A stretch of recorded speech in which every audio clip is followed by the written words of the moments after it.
பண்ணுறோம். ஸோ இந்த ஏசி வந்து போடுறதுக்கு கொஞ்சம் நெக்ஸ்ட் வீக்லேருந்து முடிஞ்ச வரைக்கும் நம்ம கண்டினியூவாக போடுறதுக்கு பிளான் பண்ணுவோம்.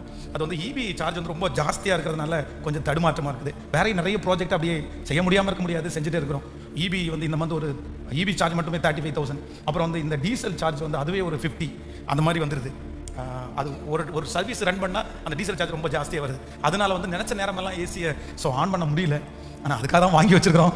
அதனால் இந்த வெயில் காலத்துக்கு அது பிரயோஜனம் இல்லைன்னா திருப்பி பிரயோஜனமே படாது. ஸோ அதனால் ஜோம் பண்ணுவோம். அதனால் யாராவது இந்த இபியில் வந்து கொஞ்சம் இபி சார்ஜை வந்து நீங்கள் ஷேர் பண்ணுறதா இருந்தால் தாராளமாக பண்ணுங்கள். அப்படி பண்ணிட்டோம் அப்படின்னு சொன்னால் கண்டிப்பாக எல்லா சர்வீஸுக்குமே நம்ம வந்து ஏசியை ரன் பண்ணி கவலை இல்லாமல் ஓட்டிக்கலாம். ஆமே. ஸோ இன்னும் வளர்த்துட்டே இருக்கிறாரு, இன்னும் ஆண்டவர் வளர்த்துவார். ஆமே. நம்முடைய தேவைகள் எல்லாம் சந்திக்கப்படும், ஆண்டவர் ஆச்சரியமாய் நடத்துவார். அதனால் ஆமென். யோசிக்கப்படாது. எதுக்கு சொல்றாரு ஐயா? ஏசி வாங்க துட்டு கேட்டாரு, கொடுத்துட்டோம். இப்ப ஏசியை போட்டு பாதி பிரசங்கத்துல ஆஃப் பண்ணி விட்டாரு.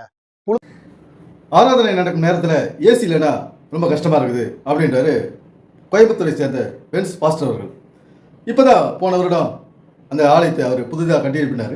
அந்த திறப்பு விழாவிற்கு ஓசிலாசஸ் அவர்கள் வந்திருந்தார். இந்த மாதிரி புதிய ஆலயம் அது. அந்த ஆலயத்தில் ஏசி போட்டிருக்காங்க. ஆனால் முழு நேரமும் அந்த ஏசியை பயன்படுத்த முடியல. ஏன்னா கரண்ட் பில் அதிகமாகிடும். அதனால் ஒரு கொஞ்ச நேரம் போட்டுட்டு கொஞ்ச நேரம் ஆஃப் பண்ணுறாரு பொழுது. இப்போது நம்ம வீட்டில் ஏசியில் இருக்கிறோம், பாதியில் ஆஃப் பண்ணிட்டு ஃபேனை போட்டுங்கன்னா என்னத்துக்கு ஆகுது? உடம்பு கெட்டு போயிடும். அந்த ஏசி ரூமே வந்து அனலாகிடும். ஃப்ரிட்ஜு கூட கொஞ்ச நேரம் ஏசி ஆஃப் பண்ணிட்டு ஃப்ரிட்ஜ் ஆஃப் பண்ணிட்டு மூடி வச்சிங்கன்னா ஹீட் ஆகிடும். உள்ளே வெளியில் இருக்கிற ஹீட்டை விட உள்ளே இருக்கிற ஹீட் அதிகமாகிடும். அந்த மாதிரி ஏசி ரூமில் எல்லாத்தையும் மூடிட்டு ஃபேனை போட்டோம்னா அனலாகிடும்.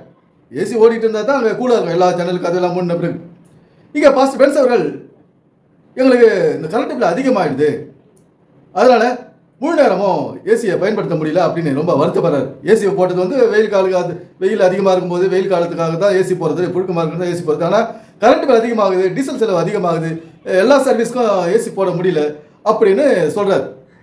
யாராவது கரண்ட் பில்லை கொஞ்சம் ஷேர் பண்ணிக்கிறீங்கன்னா நம்ம தொடர்ந்து ஏசி போடலாம். 35,000 செலவாகுது ஒரு மாதத்துக்கு 2 மாதத்துக்கு அப்படின்றாரு பாஸ்டர் பென்ஸ் அவர்கள். இவரை யார் இங்கே சர்ச்சு கட்டி சொல்லுது? அதுக்கப்புறம் காசு இல்லை எல்லாம் எனக்கு கொடுங்கன்னு சொன்னது பைபிள் என்ன சொல்லிக்குதா? இயேசு கிறிஸ்து சொன்னாரா ஊருக்கு ஒரு சபையை கட்டுங்க, எல்லாரையும் கூட்டி உட்கார வச்சு இது மாதிரி புழுக்கத்தில் சாகடிங்கன்னு இயேசு கிறிஸ்து சொன்னாரா? இயேசு கிறிஸ்து அன்று அந்த கட்டிட ஆலயத்தை இடிப்பனர், அங்கே இருக்கிறவங்களா விரட்டி அடிப்பனர்.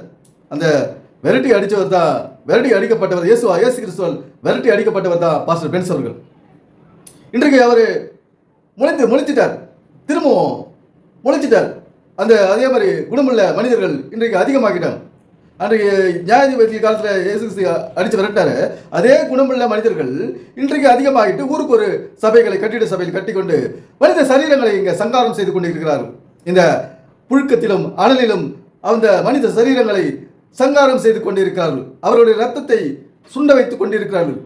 இந்த உடலில் இருக்கும் ரத்த அளவை விட அந்த அளவை விட குறைத்து கொண்டிருக்கிறார்கள். இப்படி இருக்கும்போது எப்படி என்ன வரும்? வியாதி தான் வரும். அதுக்கப்புறம் ஆண்டவரே என்ன சொல்றாரு? நீ யாருப்பா?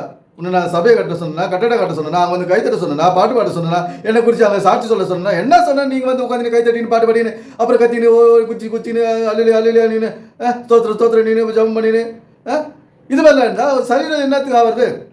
உன் சரீரம் என்னத்துக்கு ஆகுதுங்க அப்படின்னு இயேசு கிறிஸ்து கேட்குறாரு. நான் கேட்கல, இயேசு கிறிஸ்து கேட்குறாரு. உனக்கு ஒவ்வொரு மனிதனுக்கும் ஒரு குறிப்பிட்ட சக்தி தான் கொடுத்துருக்காரு. ஒரு குறிப்பிட்ட அளவு சக்தி தான் மனிதனுக்கு இருக்குது. அதாவது நம்முடைய ஒவ்வொருடைய குடும்பத்துக்காக பாடுபடவும், நம்முடைய குடும்பத்துடைய வேலைகளை செய்யவும், நம்முடைய எதிர்காலத்துக்கு உண்டான ஆயத்த பணிகளை நம்ம செய்யவும் தான் நம்மளுக்கு சக்தி கொடுத்துருக்குற கர்த்தர். நீ எக்ஸ்ட்ரா டியூட்டி இதெல்லாம் எக்ஸ்ட்ரா இந்த சரீரத்தை அதிகப்படியான வேலை வாங்குறது தான் இந்த இறை வழிபாட்டு தலங்கள். அதிகப்படியான வேலை வாங்கினா என்ன ஆகும்? நம்முடைய சரீரத்தில் உள்ள ரத்த அளவு குறையும், நீரின் அளவு குறையும், காற்றின் அளவு குறையும். இதனால் மயக்கம், வாந்தி, ஒரு தள்ளாடும் நிலைமை, சோர்வு நிலைமை, சுறுசுறுப்பு இல்லாத நிலைமை, அசதியான நிலைமை, இந்த மாதிரி எல்லாம் ஏற்படுது. இவற்றிற்கெல்லாம் காரணமானது பென்ஸ் நியாயம் தீர்க்கப்படுவார். இந்த பென்ஸுக்கு யார் யார் உறுதுணையாக நிற்கிறார்களோ அவர்கள் எல்லாம் கர்த்தர் இயேசு கிறிஸ்து மேலே கிடையாது. உங்களை நியாயத்திற்கு மேலே கிடையாது. என்ன பரலோகமும் இல்லை, நரகமும் இல்லை. இயேசு கிறிஸ்து நீ இங்கே வரப்போறார். வந்து முதல் அடி யாருக்குன்னா இந்த மாதிரி ஆட்களுக்கு தான் ஒரு கட்டட சபையை கட்டிக்கின்னு மக்களை கூட்டிக்கின்னு கும்மால் அடிச்சுக்கின்னு அன்று பாபேல் கோபுரத்தை இடித்து தள்ளி ஆட்களை விரட்டி அடித்தார். அந்த ஆட்கள் தான் அவங்களாம் விரட்டி அடிச்சாரு. அவங்க தான் வேற ரூபத்தில் வந்து நிற்கிறாங்க இவங்க.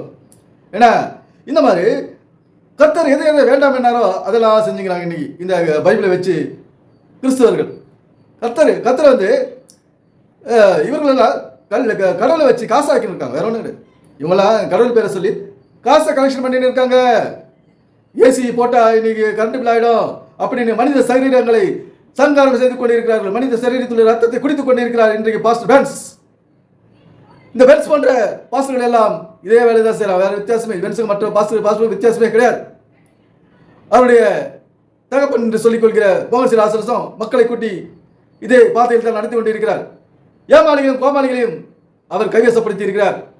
இவரை பின்பற்றுவர்கள் எல்லாம் ஏமாளிகள், கோமாளிகள், தன் அறிவை எழுந்தவர்கள், சுயநினைவை எழுந்தவர்கள் தான் இன்றைய ஆன்மீகவாதிகளை பின்பற்றும் ஆட்கள். இந்த மாதிரி மனித சரீரத்துக்கு எதிரான செயல் தான் இந்த சத்தியத்தை வச்சு நடந்துங்குது. மனிதன் கடவுளை வணங்க படைக்கப்பட்டவன் அல்ல, கடவுளுடைய கோட்பாடை கைக்கொள்ள படைக்கப்பட்டவன். கடவுள் கோட்பாடு என்ன? கடவுள் கோட்பாடு கல்வி கோட்பாடு. அந்த கல்வியை கற்று நல்ல நிலைக்கு வர வேண்டும் என்ற இறை நோக்கம், இயேசுவின் ஒரே நோக்கம் அதான்.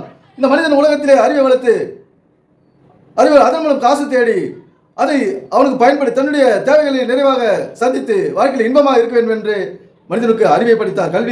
கல்வியை கற்கும் அளவுக்கு, சிந்திக்கும் அளவுக்கு, அறிவில் கண்டுபிடிக்கும் அறிவில் பொருட்களை கண்டுபிடிக்கும் அளவுக்கு அறிவை கொடுத்தார் இறைவன்.